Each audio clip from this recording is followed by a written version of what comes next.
Hello and welcome to another episode of Is This a Podcast? This is episode number 9. Wow, we're getting there now, aren't we? Thank you to all of those that have been listening to, the other episodes in the podcast series. It's kind of not really doing much in terms of viewership and all that kind of stuff. So yeah, I know definitely I'm gonna take this up to episode 10, but then I'm gonna kind of have a little think as to whether I want to continue doing this, because we're just not getting the feedback, not getting like much engagement, and actually getting quite a few dislikes, which is kind of weird. However, it is time for us to delve into the news. So, there is at the minute, in the headlines in the UK 2 hours ago. Oh, I should mention, I'm recording this on the 28th of October 2020. I had to proper go through that then, my god. And it is 6:45 in the evening, so it is 18:40. Well, it's 18:44 at the minute. It's about to go to 18:45. Come on, flip over. Nah, it'll do when it's ready. So, everything that is talked about in the news is true as of the time of recording this, and it has just gone to 18:45, so that's actually quite good. Okay, so top news story: a family who died in the Channel, which is the bit of the sea between France and England. They are Kurdish Iranian, and I think this is something that we do need to kind of go into a little bit, because there's a lot of misunderstanding going around at the minute about people who are seeking to either find refuge in the UK or move here on a permanent basis. I'm not even going to offend the people that have passed by trying to pronounce their names, but there is a 2 35-year-olds, a 9-year-old and a 6-year-old, and they were crossing from France to the UK on Tuesday. The baby that the family had has yet to be found, as of the time of recording, and there were 15 other migrants, as they're called. I don't call them that, I call them refugees, and they were taken to hospital, and an investigation into the sinking has been opened by in Dunkirk by the French public prosecutor. The family were from western Iran, near to the border with Iraq, and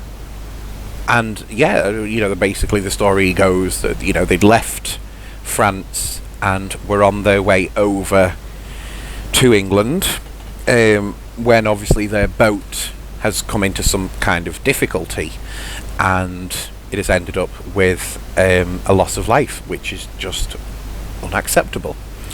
But here's the thing though, right, because people in the UK are kind of quite dumb, in that a lot of people have believed in the propaganda which is put out there by the far right, which is that basically all brown people that are coming to the UK, well, they're either terrorists, or they're coming after your job, they're coming after the benefit system, they're coming after the healthcare system, and it's like, no, they're not.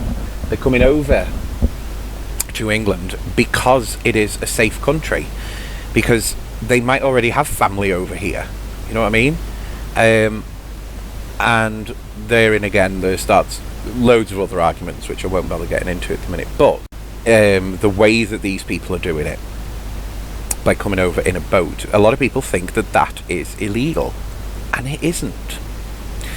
So under British law at the moment, to seek citizenship while already in that country, that also includes if you just turn up on the beach one day.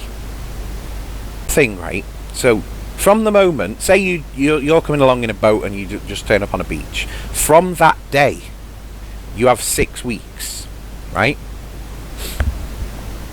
Within those 6 weeks you cannot get a job legally. You cannot at all claim benefits. At most you can contact the Home Office, and under the foreign aid budget they will kind of sort you out with, I think it's around about £2 or £3 a day, and that's to feed and live, like, you know, find somewhere to rent and all that kind of stuff. It's not enough, by the way, for all those who are sat there thinking, yeah, well, you know, £3 a day, it all adds up. No, it doesn't. Anyway, so you're very limited to what you can do within the 6 weeks, but you can legally enter the country. You can legally get housing, and you can apply for citizenship of some sort. Obviously there are different types.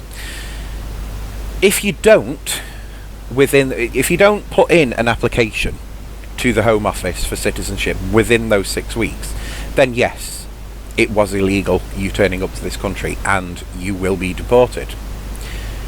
However, as long as you have an application in within those 6 weeks, it is not illegal to turn up at the UK border in a boat. That's not illegal. So people will go, well, why do they turn people away from airports? So airports are kind of different because you've consciously made an effort to turn up, and you are turning up to Border Force. Now, Border Force will have paperwork set aside, and you have to fill that in. So if you turn up and you're like, I'm coming over here to work, okay, you're not going to get the visa just given to you. They will ask questions and they will find you, find out the details. Now, if you've lied to them, then yeah, you will be deported. If you just honestly hold your hands up and go, look, I'm in danger where I currently live and I need to seek refuge, it's a different set of paperwork, but they will help you. Do you know what I mean? So all this stuff, right, and it's like, oh, immigrants are coming over and they're doing this and they're doing that, and it's illegal. Well, actually, sucks to be you, because it's not illegal unless it goes over the 6 weeks and they haven't put the application in for citizenship. That's just setting the record straight there, so we are all singing off the same hymn sheet. However, bringing away from the thing of, claiming citizenship and are they refugees or are they immigrants or migrants and blah, blah, blah, blah, blah. This is a human thing, right?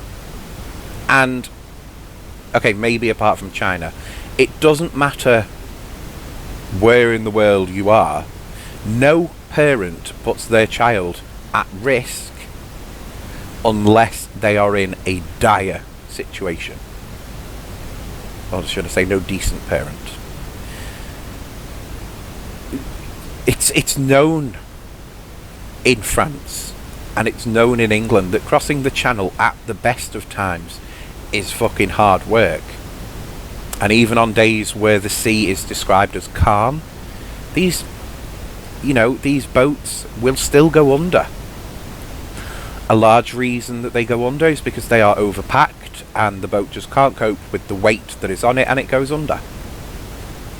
And this was actually brought to light a few years back in a TV series, and they did this storyline where the fella, he went over to France because his boyfriend got deported, and they met up and they said, okay, well, we have to do this illegally, but whatever. They get on the boat capsizes, their bodies just wash up on the beach. And it was a hard-hitting storyline, but you have to remember that it doesn't matter where these people are from, they are human beings. Okay, yeah, bad enough that the family, 4 people, their bodies, we've got them, we know who they are. but their baby's still missing. Quite possibly to never be found. That's devastating. That is a loss of life which, for one reason or another, could have been avoided. But I think a lot of people forget that, people coming over from Iran, from Iraq, from Syria, that sort of thing, the UK actually is playing its part in really blowing these places to smithereens. We have been for, say decades, nearly decades now. And it's unacceptable. It's unacceptable to think, well, we can go over there, blow up their houses, but my God, we're not going to help the actual people. Jesus Christ, we'd run out of room. Or whatever fucking excuses these people have. It's unacceptable to have that mentality. So yeah, that's a very sad story, but that is kind of like the leading main story at the moment. Of course, we do have to talk about coronavirus. I know it's a dreaded topic on this platform, shall we even say. But it is being put out in the British media that it is too early to make Christmas plans, because we genuinely still don't know what the state of the country is going to be in. At the time of recording this, we are going through our second wave of COVID. But the thing is, a lot of people think, well, once the second wave's done, that's it. No. This could be around for a long time. I mean, it's already going to be around for a long time anyway, but we're on about a long time here. And it's mainly because of stupid people. And that's just the truth of it. Like, even some of my friends I've found on Facebook, they're starting to buy into these theories behind COVID. In fact, one of my friends the other day said about kids going out trick-or-treating for Halloween, which, for those of you listening in a world that don't have it, it's basically because of Guy Fawkes. Kids get dressed up, they go door to door at people's homes, knock on the door, you say trick or treat, then it's kind of tradition that you don't give an answer, you just give them sweets and off they go. Not too sure how that ties in with anything historical, but it is somehow a tradition, and rightly so. People are worried about it this year because they're saying, well, hang on, so the kids, if they didn't have COVID already, so they go to their, say, someone down the road who has got COVID, they take sweets from that person, they then go to the next house, they, I don't know, cough or sneeze or something like that, blowing the germs into that person's house. They then go to the next person's house, they touch hands with them while they're taking the candy or something like that. It can spread. And it is so easily spread. Doesn't matter how many times you wash your hands. You don't wash your arms every single time. You don't wash your face every single time. It's not just hands that are the surface. So, authorities in the UK have been saying that this year, don't do trick-or-treating because it will spread. And we kind of don't want that. We're going through a second spike as it is. Don't make it worse. But so many people are now turning around going, well, it's my human rights to go out trick-or-treating and blah, blah, blah, and you infringe on my human rights. And it's like, well, hang on. During the Second World War, in the UK, people were told, do not put your lights on at home. If you have to go out driving, you do it by the moonlight. You do not use your car lights. Take the bulbs out of your brakes, your brake lights. Do you know what I mean? Do not use lights, because if you do, the German bombers that are flying overhead, they're going to go, oh, look at that Mrs. Smith down there. She's in, having a nice cup of tea. Kaboom! House gone. Neighbourhood gone. And people stuck by it. I'm not saying everyone did. The police would go out, and if you were found to be, using anything for light, then you would be fined. You would be prosecuted and you would face consequences. But no one turned around and went, well, it's my human rights to have lights on. Because everyone understood, if you've got your lights on, you are attracting the enemy. So don't be a dick. These days, COVID is the enemy. And people are being told, wear a mask. Otherwise, you're going to attract the enemy. Clean things. Wash your hands more. And people are going, oh, but it's my human rights to not wash my hands. And it's my human rights to infect you. It's not working out well for people, is it really?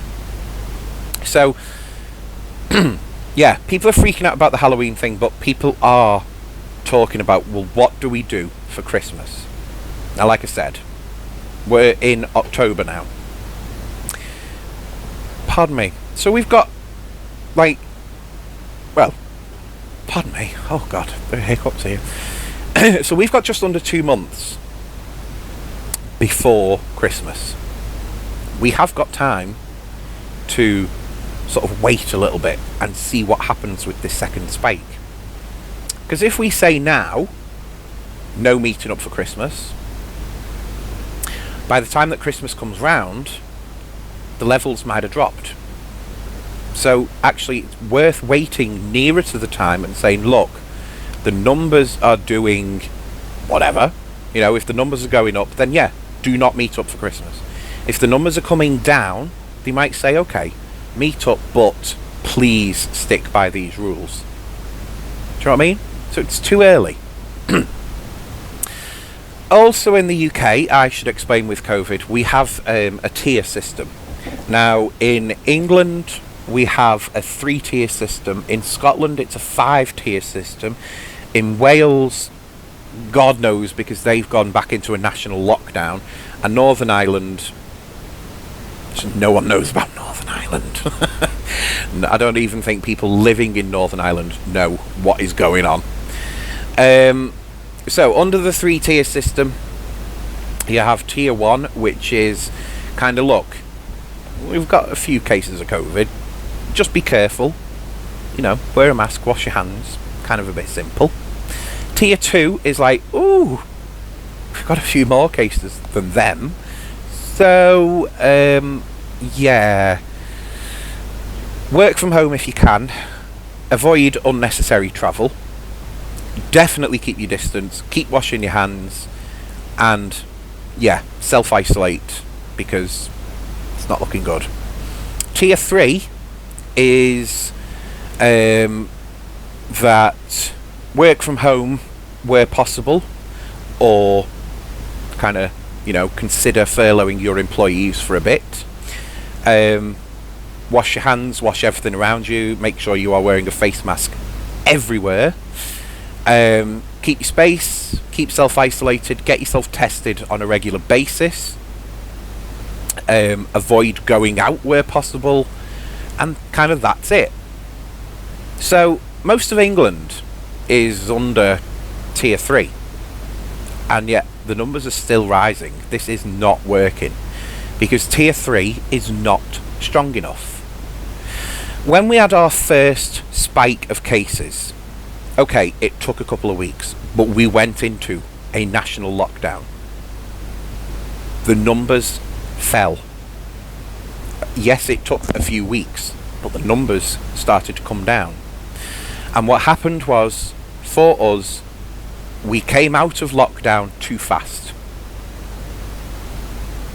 A lot of it was pressure from the public, because people are like, oh, I'm so bored at home. But the numbers didn't go down enough. They continued to not go down enough, and now that people are starting to buy into all of this palaver, the numbers have gone back up. And like I said, this tier 3 is not strong enough, but the government are considering a 4th tier, which would be more towards a lockdown. However, Wales has gone completely into lockdown, and I agree with Wales that this is what we need to do. But the whole of the UK needs to do it. And Wales is seeing the numbers drop. They really, really are. Now, Wales has gone a little bit further than we did on the first spike, because they've actually said to all shops, you cannot sell items that are not essential. But here's the interesting thing, though, because for some reason, things like vodka is deemed essential. However, kitchen utensils, they're not essential. And it's like, well, hang on. Something not quite right there. A story on Twitter the other day was about a woman. She needed a can opener. She went to her local Tesco, which is a supermarket over here in the UK, and yeah, tin opener. That's not an essential item, but a bottle of vodka, yeah, that's essential. Keep selling that. Like, what? That doesn't make any sense. That is just the biggest load of baloney going, right? It's absolute rubbish. So there is issues over that. Scotland, like I said, they've introduced a 5-tier system. Now, tier 5 is basically a lockdown, like completely all over Scotland. And I agree with the 5-tier system, because they have like tier 1, which is like, oh, just, kind of be careful, just keep washing your hands, wear a mask, try and keep a bit of distance. But then you've got tier 5, which don't move. Like, you know what I mean? It's strong enough, but therein lies the problem, because I think I've probably made it quite obvious on this already, that it's just, I don't think that this government is strong enough to deal with this. And yeah, so there we go. But have your own opinion on that, whatever. Right, so new restrictions for Germany and France. Governments across Europe have been taking measures to reduce the number of coronavirus infections, with further lockdowns announced. In Germany, Chancellor Angela Merkel has said that there will be a November lockdown, but schools and shops will remain open. God knows why. Social contact will be limited to 2 households, and bars, catering and leisure facilities will be shut. In France, President Macron, or whatever his name is to give further details of a planned 4-week lockdown, with reports suggesting that schools will stay open and online study will be encouraged for older children and universities. We then come on to some other news. Kim Kardashian has been mocked for a humble island party. Right, and this really is causing a split in the country on this topic. My God. So the story is, many people have been forced to scale back their birthday celebrations during the pandemic, but not Kim Kardashian West. The reality TV star has been accused of being tone deaf after spending her 40th birthday on a private island with a large group of family and friends, posting photos of the event on Twitter. Kardashian West said that she was humbly reminded of how privileged my life is. It has led to loads of memes being shared on social media mocking the celebrity, with one version replacing photos of her birthday bash with a still from The Wicker Man.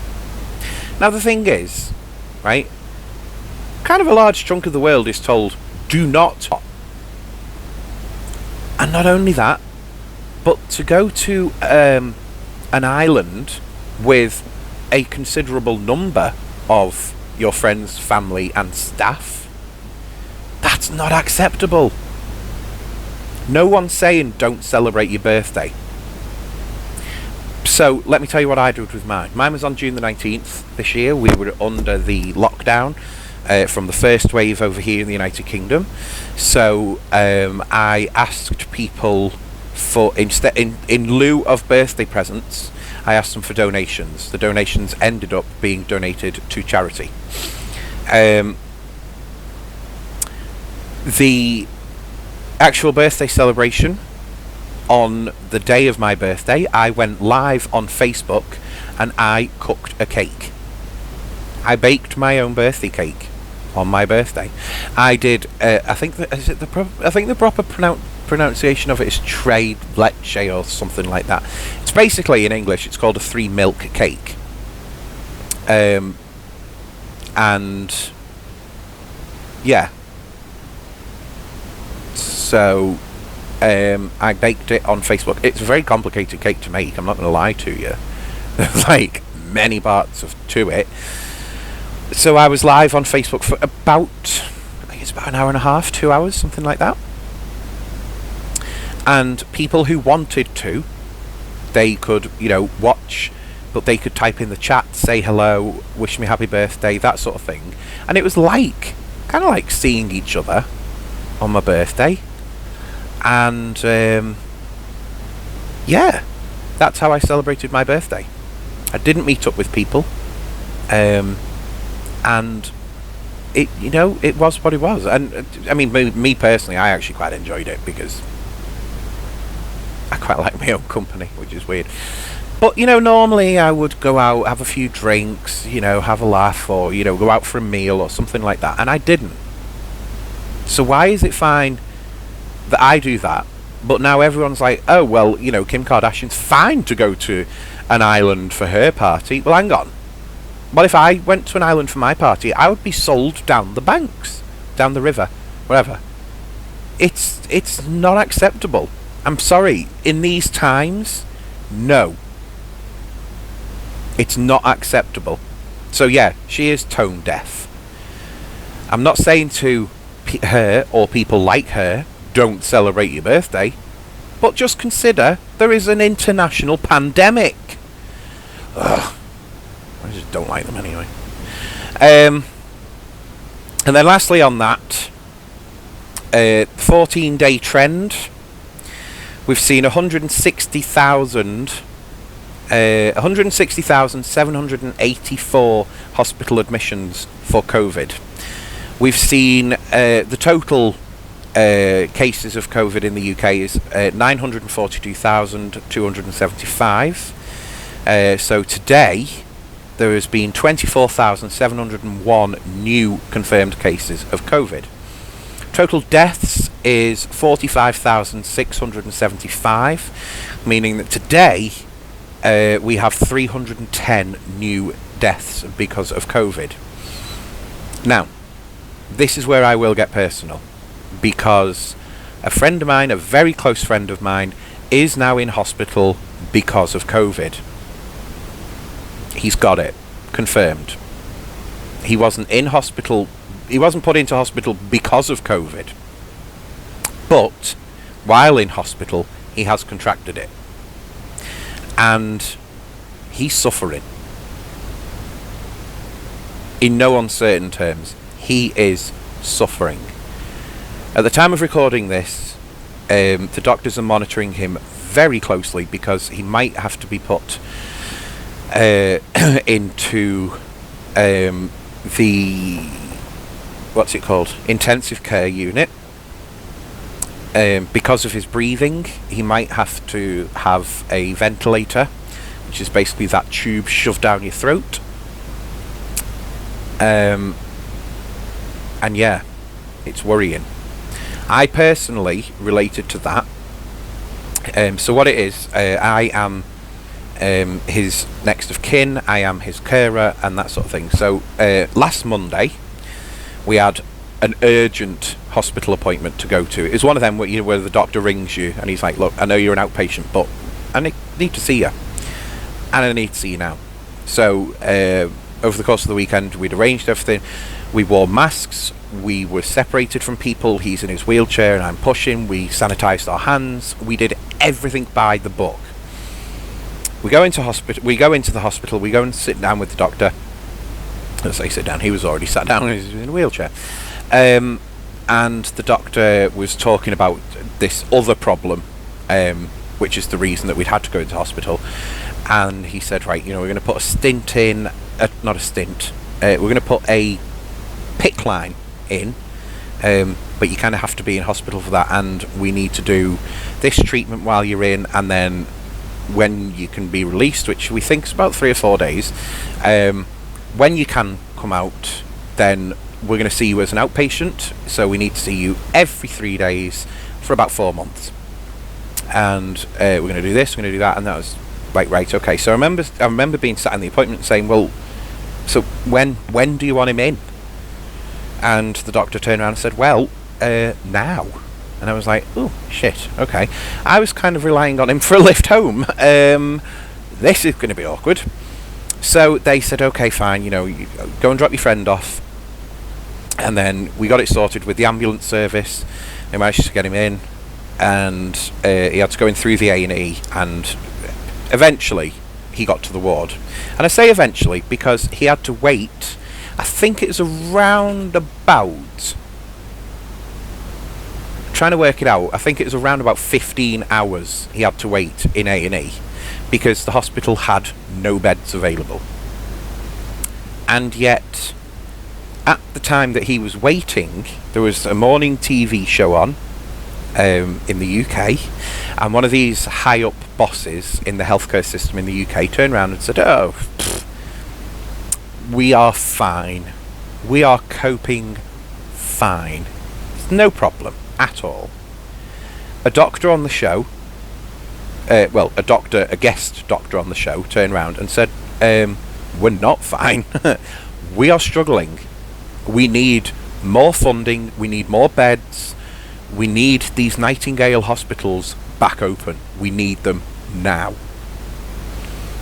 And, kind of social media for a little bit was like, oh yeah, there's no problem, whatever, And I'm like, no, hang on, I've got a friend sat in A&E.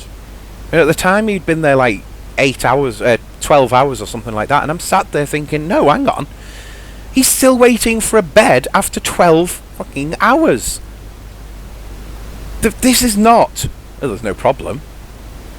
And I get it. Yeah, A&E, sometimes you have to just wait. We've been there and done that enough times. Believe me. But, yeah. For like 15 hours? No. That's not how a hospital A&E works in the UK. Unless they are overstretched. And they are. So...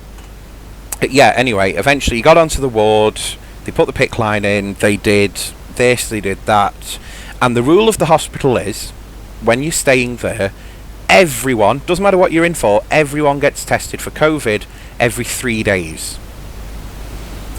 So, he got tested, results came back, I think like a day or two later, whatever, negative result. Then gets tested again, comes back, positive result.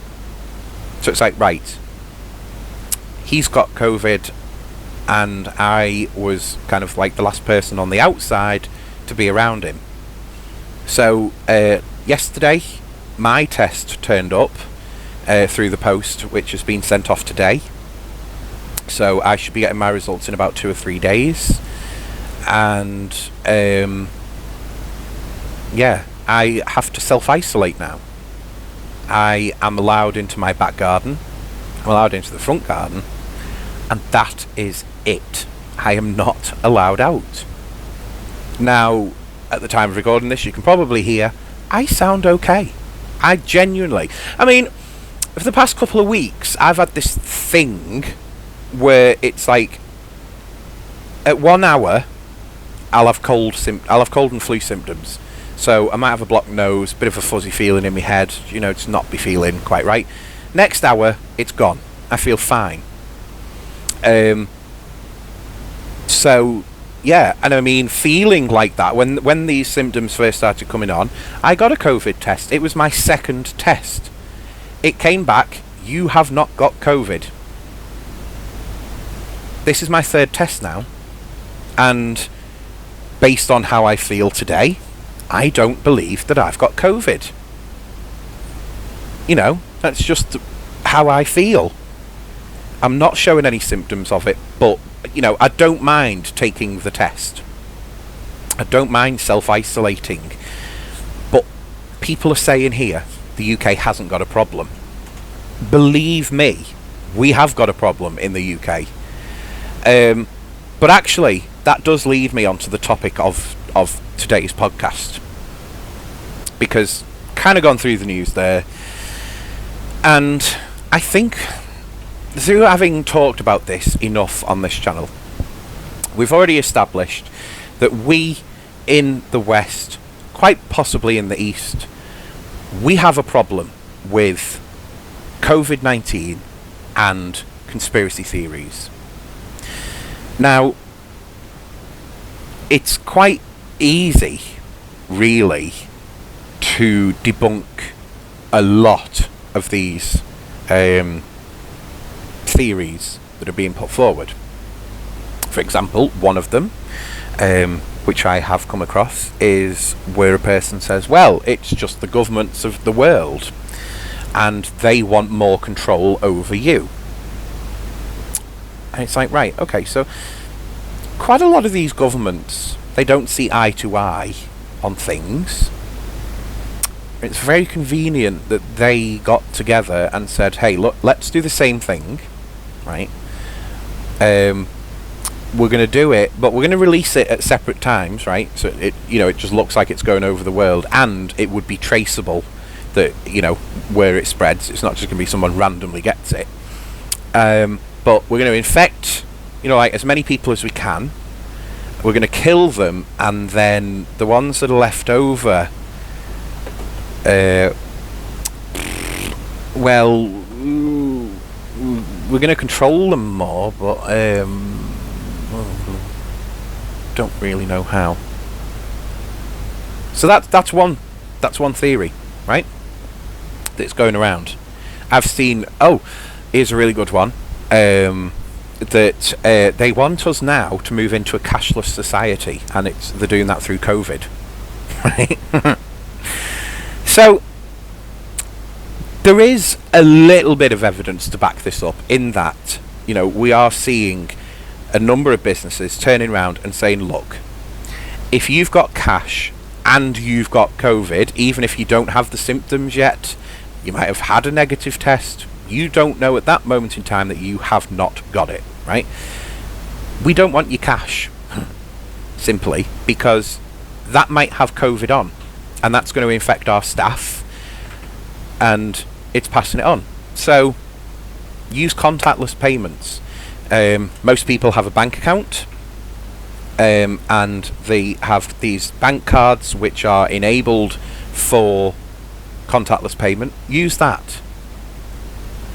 And so before all of this kicked off, before the pandemic, I myself actually preferred not to carry cash. Now, the reason I preferred not to carry cash is because I felt more safe. Because, I don't know, if you're walking around with cash, you are more easy to be robbed. And it's, for the most part, impossible to get that cash back. However, if someone robs me and they take my bank card, it's quite easy for me just to ring up the bank and go, right, I've been robbed, and they'll go, okay, we'll cancel your card. Now, these days that can actually be done in the UK that fast that I can have the card cancelled before they even get a chance to use it. And the card remains kind of semi-active, but if it gets put into a cash machine, it'll flag up on the system. And most cash machines, not all of them, but most of them have CCTV near to them, so they're going to find out, right? Okay, so that's why I prefer to be cashless, right? I'm not saying that cash doesn't have its uses. It certainly does. It has its place. But I don't buy into the thing of, let's infect people all around the world and then, we can just do away with cash. I don't buy into that. That's not a thing. There's lots of arguments as well about, oh, well, this is the death rate, and, oh, God, it's just so complicated, right? The main organisation to go to is called the World Health Organization, because the clue's kind of in the title, World Health. So they are putting together all of the details, and it is an amazing resource just to go on their website and have a read through. Because globally, and I'm just reading this off the website, globally, as of 3:58 p.m. CET. Where's CET? I can't remember where that is. CET. Isn't that like... I think it's that Eastern time or something? I can't remember. But 28th of October, there have been 43.7 million confirmed cases of COVID. And we are seeing 1.16 million deaths because of COVID. That's a lot. Now, working on that, let me try and get the... where is it? Oh, I mean, by the way, just while I'm having a quick flick through this, the United States of America confirmed cases is 8.6 million. India following up second with 7.9 million. Brazil coming in third. Hi Nick, by the way, if you're listening. Is 5.4 million confirmed cases. So, yeah. United Kingdom, where do we come in? So that's ninth we come in with 917,579 cases. That's quite a lot, really, isn't it? Really, when you think about it. Right, let me just go to the data table.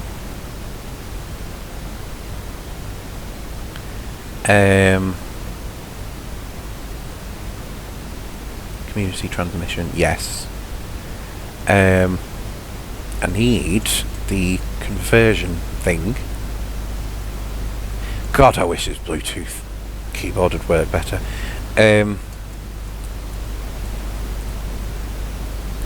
So, when we put in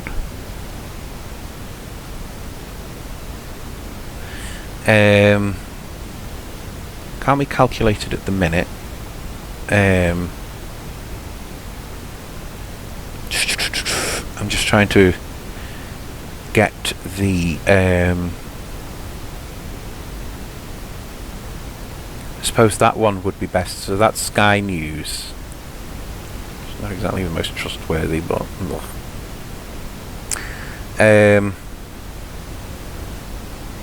oh, fuck off with your pop-ups. I fucking hate these things. Every website you go onto. Oh, do you agree to our cookies?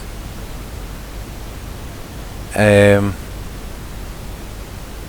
we go. Fullfact.org. Now, obviously, the death rate does vary a hell of a lot.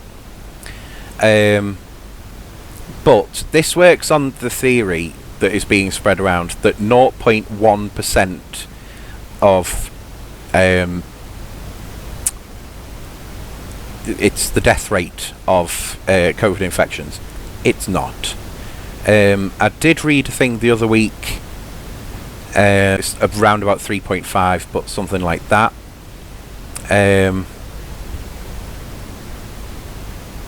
Where are we? Right, many scientists have attempted to estimate the proportion of people who die after catching COVID-19. So far, they tend to produce the rates between 0.5 and 1%, which could make it between 5 and 10 times more deadly than the original article claims. By looking at English data, it is clear that the death rate in this country must be much more higher than 0.1%. The researchers who conducted the React-2 survey produced a mod analysis, which estimated an overall death rate that is 9 times higher at about 0.9%. The death rate from the disease may be lower now and in the future than it has been previously because of improvements in medical treatment. Which I think is, fair enough, and it's very true to say that. It does vary daily. So, perhaps on that day that I read the 3 point something, maybe that's just worked out on that day. But I think until we can sort of say COVID is over, we're not going to get a proper death rate. But whereas people are very happy on social media to go, oh, it's It's just 0.1% and that's it. No, it's not. That is factually untrue, and that is as we go on through this. So yeah, we're not doing too good with COVID. Let's be honest here. But conspiracy theories are rife, and I'm not going to mention, the specifics of the conspiracy theories because I don't want to spread them. But what I will say is, when it comes to things like social media and YouTube especially, it is full of conspiracy theories. It really is. And people are kind of using these YouTube videos to go, well, look, here's my science. And it's like, no, you're sharing someone who's like me, a prick with a microphone and a webcam. These facts that you are quoting, they're not facts, they're made up. They're imaginary. So yeah, just be careful when it comes to, being online and believing what you are told. Be very careful doing that. In terms of actually fact checking things yourself, visit the World Health Organization website. The best one to visit throughout the world is covid19.who.int. So that's covid19.who.int. Go to that website. You can also make a donation to the COVID-19 Response Fund, but you can get very up-to-date information from around the world to do with cases, deaths, all this kind of stuff. But the most important thing is stay safe. I can't push that enough. We are being told to do some very basic things here, like stay home, wear a mask, and wash your hands. Now, if you can't comply with that, then, well, you're part of the problem. And yeah, and that's where I'm going to end this podcast. A little bit of a short one, actually, considering how long the other ones have been. But please leave a little comment below if you enjoyed. Make sure you like it. I'm not going to put a sponsor forward for this one because I just can't be bothered. No one ever clicks the links anyway. But yeah, thank you for listening, and I will see you in episode 10. Just weird me saying that. See you later.